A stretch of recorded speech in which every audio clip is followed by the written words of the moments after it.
Even though the Constitution doesn't mention political parties, it would be almost impossible to talk about Congress without talking about politics. A political party is a group of people who have similar ideas about government. Today, there are two major political parties, the Democrats and the Republicans. The parties play a very important role in how Congress works. The Constitution calls for the House of Representatives to select a chief officer called the Speaker of the House. The Speaker is chosen by whatever party has a majority in the House. So, if the Republicans have a majority, then they elect the Speaker. The same happens if the Democrats have a majority. Political parties play an important role in the Senate, too. The official chief officer of the Senate is the Vice President of the United States. But he can only vote to break a tie. The person who's really in charge is called the Majority Leader. The Majority Leader is elected by whatever party holds the majority in the Senate.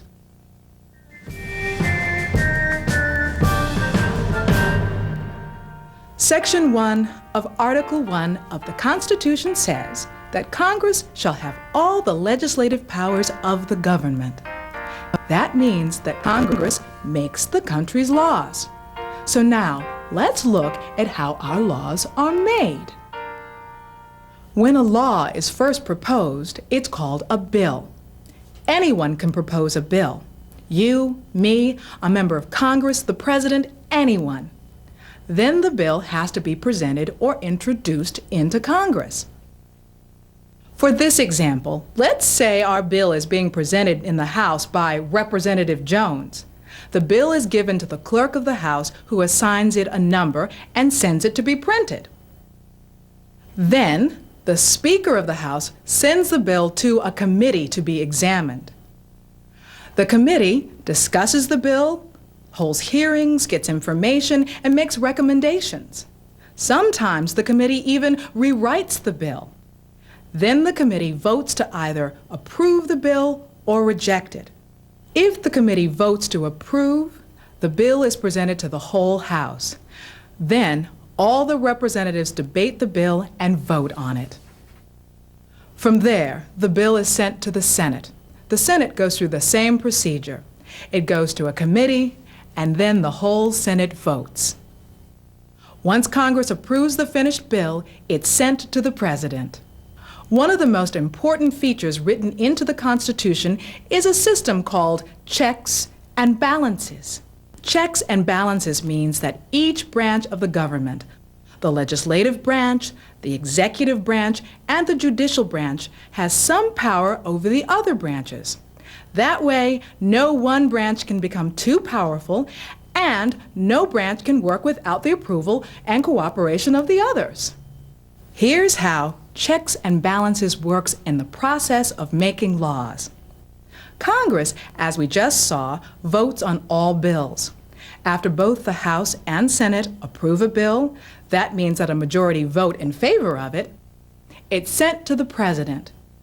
If the President agrees with the bill, he signs it, the bill becomes a law. But if the President doesn't approve the bill, he can veto it. That means that the bill won't become a law. So the President has a check over the legislature. But it doesn't stop there. Congress also has a check on the President. The Congress can vote on the bill again and pass it over the President's veto. In order to do that, this time, each House has to get 2/3 of its members to vote yes.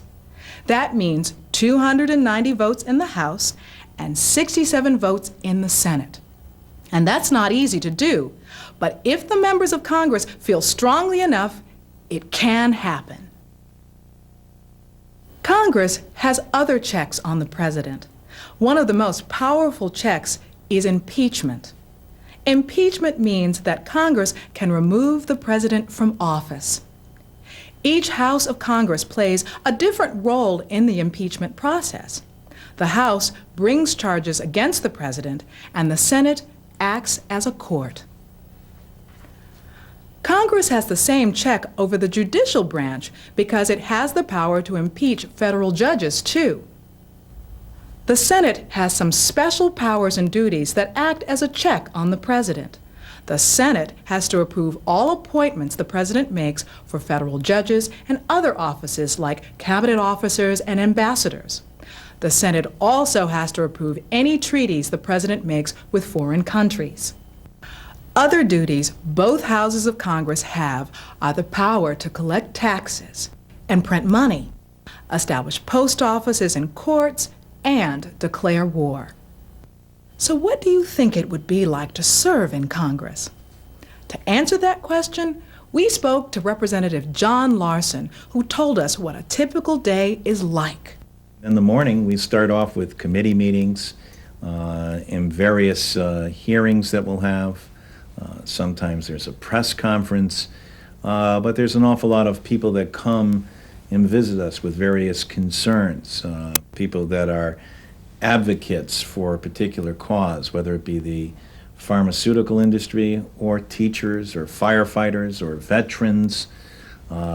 We see all of them in Washington, and we have to keep a schedule of appointments to make sure that that happens. And then usually we have a roll call vote when we arrive in Congress. We go to the chamber to vote. We vote electronically.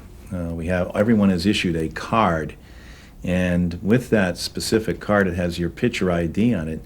You insert that into an electronic slot, and you push yay, nay, or present. You make sure that you're out there listening to the concerns of the people that have sent you to Washington to represent them on their behalf.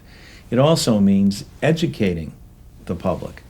And so we will hold forums in the district so that it will provide an opportunity for citizens to come and learn more about how their government operates and functions. And without people taking direct concern and involvement about their government and not only who represents them, but expressing their view. You don't have to be a member of Congress or a member of a state legislature or serve on a town council or a board of education to be directly involved in government. All it takes is a commitment on the part of a citizen to make sure that its nation is doing the very best that it can to preserve forever our great and treasured democracy. That concludes our virtual tour of the legislative branch of our federal government. We hope you enjoyed it. See you next time.